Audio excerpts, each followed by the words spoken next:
Salut, c'est Trado, je suis content de vous retrouver pour la mise à jour de la préparation de la semaine de trading sur indice et sur euro-dollar.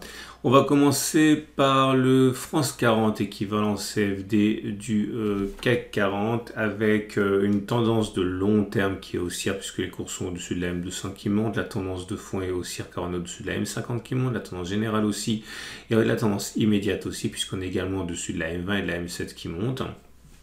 Dans ces conditions, les traders classiquement aiment rentrer dans le sens de la tendance, clairement celui de la hausse.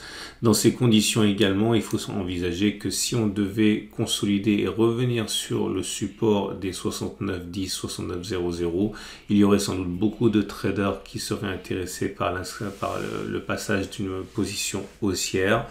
De manière classique, les traders mettront un stop loss en dessous du support hebdomadaire si on devait repasser en dessous, par exemple à 1 ou à 2 ATR, ce n'est qu'un exemple. Et ceux qui veulent spéculer à la baisse, par contre, auront du mal à trouver des points d'entrée sur cette unité de temps. Il vaut mieux chercher peut-être sur d'autres actifs ou sur d'autres unités de temps. Et justement sur les données intraday, voilà où nous en sommes. Nous avons là aussi une tendance qui est fortement haussière avec des cours au-dessus de la M200, de la M50, de la M20 et de la M7 qui montent. Donc la tendance de long terme, la tendance de fond, la tendance générale et la tendance immédiate sont haussières sur cette unité de temps.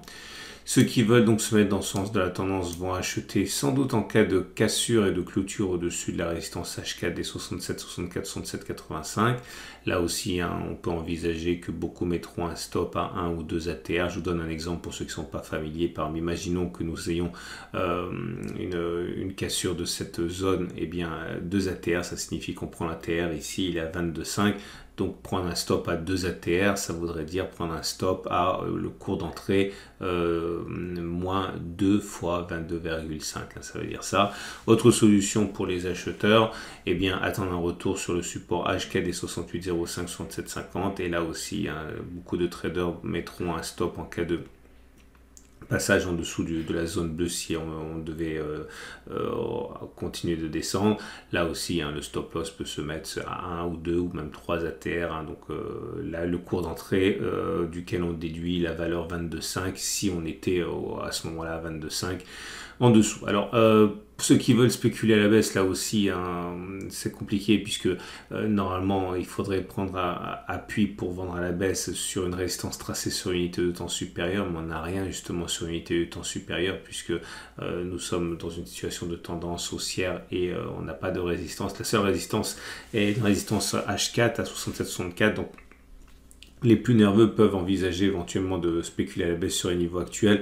Là aussi, de manière classique, les traders aiment bien prendre des stop loss en cédant des ATR. Donc par exemple, si on devait spéculer maintenant à la baisse, la valeur étant à 7040, l'idée ce serait de mettre un stop à 1, 2 ou 3 ATR comme vous voulez. Si on met le stop à 2 ATR, ça voudrait dire que voilà, 7038 plus la valeur 2 fois 22,4, ça mettra un stop loss à peu près là. Voilà, comme ça, c'est un stop loss assez facile à mettre en place. Et on passe à l'Allemagne 40, équivalent CFD du DAX 40, avec un moment important, puisque nous avons réussi à clôturer au-dessus de cette zone grise des 16 000, 15 970, qui était à la fois une résistance journalière et hebdomadaire. Elle a donc changé de polarité en devenant support. Dans une tendance haussière, puisque les cours sont au-dessus de la M200, au-dessus de la M50, au-dessus de la M20, au-dessus de la M7 qui monte, donc la tendance de long terme, la tendance de fond, la tendance générale et la tendance immédiate sont haussières. Les traders qui souhaitent se mettre dans le sens de la tendance, à savoir celui de l'achat, peuvent justement entrer sur les niveaux actuels. Toujours en prenant l'exemple d'un stop loss avec ATR donné simplement à titre pédagogique, car on m'a demandé de donner des exemples de stop loss. Si on entre maintenant, par exemple, en mettant un stop à 1 ATR, mais j'ai déjà dit qu'on peut mettre 1, 2, 3, on peut mettre ce qu'on veut, c'est simplement un exemple. L'ATR étant actuellement à 152, eh bien, il s'agirait pour un stop loss avec un ATR à prendre 16 031, puisqu'on est à 16 031, on retranche l'ATR qui est, je l'ai dit, à 152, et ça vous donne le niveau de stop loss. Après, le profit, c'est encore autre chose, vous le prenez quand vous jugez bon, mais on peut le prendre effectivement avec un niveau qui est au moins égal à celui de l'ATR, voire 2 fois ou 3 fois. Et ceux qui veulent spéculer à la baisse, par contre, ont plus de difficultés, puisque Sur cette unité de temps, il n'y a pas de résistance évidente sur l'unité de temps supérieure qui pourrait s'imposer en fait à la tendance haussière de l'unité journalière, donc c'est un petit peu plus risqué. Votre solution d'achat attend un éventuel retour sur la résistance intermédiaire, mais en fait qui est un support qui a changé de polarité puisqu'on l'a passé, donc c'est un support et on peut envisager que certains achèteront au contact de cette zone si on y va. On regarde ce qui se passe sur les données 4 heures. Et pour les données 4 heures, c'est la même chose. La tendance est fortement établie à la hausse avec des cours au-dessus de la M200, au-dessus de la M50, au-dessus de la M20 et de la M7. Non, pas au-dessus de la M7, donc la tendance de long terme, la tendance de fond, la tendance générale sont haussières. Par contre, la tendance immédiate donnée par la M7 est neutre puisqu'elle monte, mais on est en dessous. Dans ces conditions, il demeure que l'essentiel de la tendance est haussière, donc on peut imaginer que les traders chercheront avant tout des points d'entrée, notamment si on arrivait sans doute à clôturer au-dessus de la résistance H4 des 16,062, 16,067 avec un stop loss, comme on l'a dit, de type ATR, donc une fois ou deux fois l'ATR en dessous du point d'entrée, ou trois même. Autre solution pour les acheteurs, attendre un éventuel retour sur le support H4 des 15,918, 15,983 avec un stop loss en cas de franchissement d'un certain nombre d'ATR en dessous du point d'achat. Ceux qui veulent spéculer à la baisse, une fois de plus, n'ont pas véritablement de solution. La solution la plus immédiate, la plus simple, c'est de spéculer en cas de retour et d'échec sur la résistance H4 des 16,062, 0,67 en comprenant bien que c'est une résistance bien fragile dans une tendance qui est supposée haussière, donc il faut faire attention. Le stop loss sera mis en cas de franchissement de la zone avec toujours l'utilisation éventuelle de l'ATR pour mettre un stop loss au-dessus du point d'entrée. On regarde rapidement les bougies Aiki Nashi. On voit que ce sont des bougies qui ne sont pas haussières puisqu'elles sont rouges. Elles sont même assorties d'une absence de mèche haute, ce qui montre que la pression baissière s'accélère puisque plus la bougie est longue et plus le corps est long et plus la tendance est baissière. Et on passe au Wall Street, équivalent CFD du Dow Jones. Et là aussi, les choses se présentent bien avec une M200, une M50, une M20 et une M7 qui montent. Donc tendance de long terme, tendance de fond, tendance générale, tendance immédiate haussière. Les bougies Aiki Nashi sont encourageantes puisque nous sommes toujours face à des bougies vertes sans mèche basse. Donc c'est haussier. Je vous rappelle que vous avez des tutoriels auxquels vous pouvez vous reporter pour l'utilisation des chandeliers Aiki Nashi et des stop loss, c'est juste en dessous de la vidéo. Vous avez également un support immédiat ici qui est à 35 770, 35 880. Les traders qui ont un biais haussier, et ils seront sans doute nombreux à venir tenter d'acheter au contact de cette zone. Les plus patients attendront même un retour sur le support hebdomadaire des 35 650, 35 453 pour rentrer. Stop loss pouvant être mis, donc on le dit, soit 1, soit 2, soit 3 ATR, ce que vous voulez en dessous du point d'entrée. Autre possibilité, naturellement spéculer à la baisse, mais ça semble difficile compte tenu de l'absence de résistance tracée sur une unité de temps supérieure dans un contexte de tendance haussière, donc c'est un peu plus dangereux. La spéculation à la hausse sera définitivement la solution la plus souvent retenue par les traders classiques. Et pour les données 4 heures, c'est la même chose. La tendance est fortement haussière avec la M200, la M200, la M50, la M20, la M7 qui montent. Les traders qui ont un biais haussier tenteront donc de rentrer lors du franchissement de la résistance H4 36 493, 36 344. C'est la première solution. Stop loss 1, 2 ou 3 ATR en dessous. Autre possibilité, attendre que l'on revienne sur cette zone de support H4 35 990 36 200 selon les mêmes modalités de stop loss. Ceux qui veulent mettre une position vendeuse auront du mal à trouver autre chose que cette résistance H4 36 493 36 344, mais là aussi méfiance car il s'agit d'une résistance sur unité de temps qui est haussière, donc relativement fragile et qui risque d'être malmenée par les acheteurs. Regardez les bougies Aiki Nashi du moment, elles ne sont pas aussi bonnes que précédemment. Les bougies maintenant ont une mèche haute et une mèche basse. La toute dernière, celle qui est en fabrication actuellement, est même rouge. Ce n'est pas vraiment baissier, c'est simplement un signe d'indécision et de pause après une hausse quand même considérable en l'espace de quelques journées. Et l'US Texan équivalent CFD du Nasdaq 100 est également dans une forme étincelante. La progression depuis le 4 octobre s'établit à 14% au meilleur de la séance d'avant-hier. 14% en l'espace d'un mois, ce n'est pas tenable, mais pour l'instant il semble illusoire de chercher à trouver le point haut. Ce qui est sûr, c'est qu'il y a un support ici, c'est un support hebdomadaire et journalier qui devrait normalement intéresser les acheteurs à 15 700, 15 650. La tendance est clairement haussière, on est avec une moyenne mobile à 200 jours qui monte, donc la tendance de long terme est haussière, la tendance de fond est haussière, la tendance générale est haussière, la tendance immédiate est haussière. Ceux qui veulent spéculer à la baisse peuvent tenter un coup de poker et spéculer maintenant, mais il n'y a pas de résistance évidente, donc je trouve que c'est quand même assez dangereux.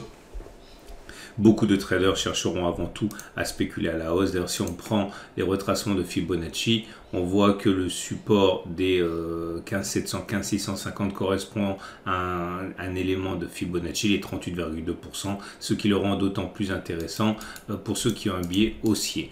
On regarde les bougies Aiki-Nashi qui montrent que la pression pour l'instant demeure haussière, même si la bougie en construction est raccourcie par rapport aux précédentes, mais la succession de bougies vertes sans mèche basse est quand même le marqueur d'une pression haussière très marquée.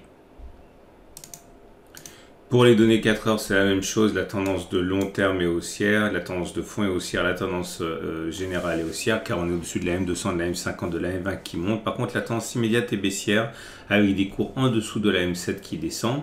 La résistance la plus immédiate est à 16 460, 16 440. Les traders qui ont un biais haussier chercheront à rentrer en cas de clôture au-dessus de la résistance H4. Stop loss généralement mis 1, 2, 3 ATR en dessous du point d'entrée. Ceux qui veulent spéculer à la baisse peuvent considérer que l'échec est assez patent sur cette zone et initier une position vendeuse sur cette zone bleue. Stop loss en cas de... Enfin, je ne sais pas, ça dépend de vous, mais ça peut être 1, 2, 3 ATR, toujours pareil, ça dépend du niveau de confiance que vous avez dans le trade, mais n'oubliez pas également que plus votre stop loss il est éloigné et plus votre objectif de gain doit l'être également pour que le jeu en vale la chandelle.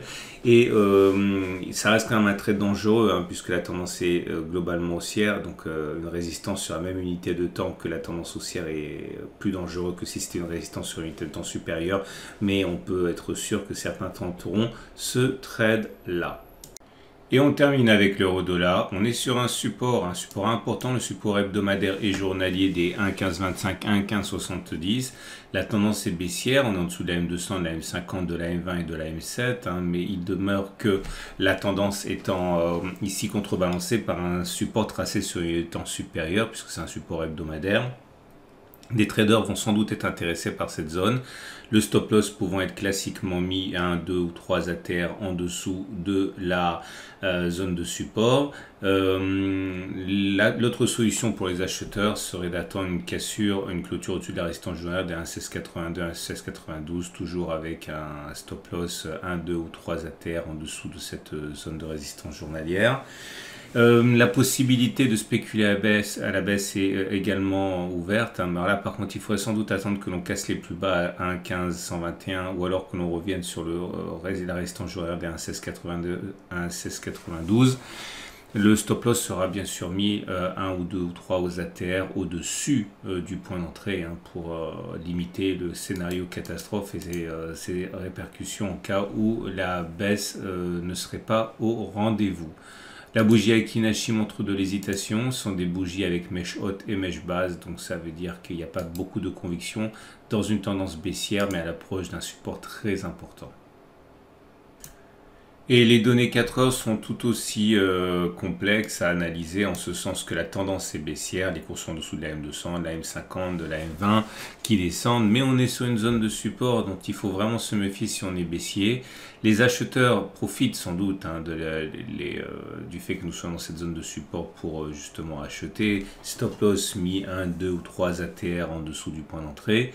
Autre solution, attendre que l'on clôture au-dessus de la résistance H4, 1,1618, 16,09 avec le même type de stop loss.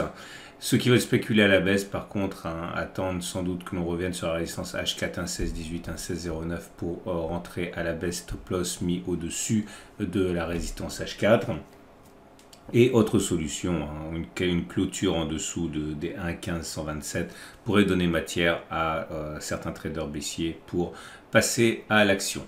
Voilà ce qu'on pouvait dire pour les indices et l'euro-dollar. J'invite à regarder à la fin de cette vidéo deux autres vidéos. La préparation de la semaine pour l'investissement de long terme sur des trackers, notamment tracker France, Allemagne, États-Unis, Chine, Japon, émergents, pour tous ceux qui veulent accumuler progressivement des trackers ETF sur les grandes bourses mondiales. Autre possibilité pour vous, regardez la vidéo concernant l'accumulation de crypto pour ceux qui veulent investir à long terme sur les cryptos, ou également deux actions qui vous attendent pour analyse, notamment Hermès International et Téléperformance, dont l'évolution cette année appelle justement à se poser des questions quant à l'accumulation de ces deux actions pour le long terme.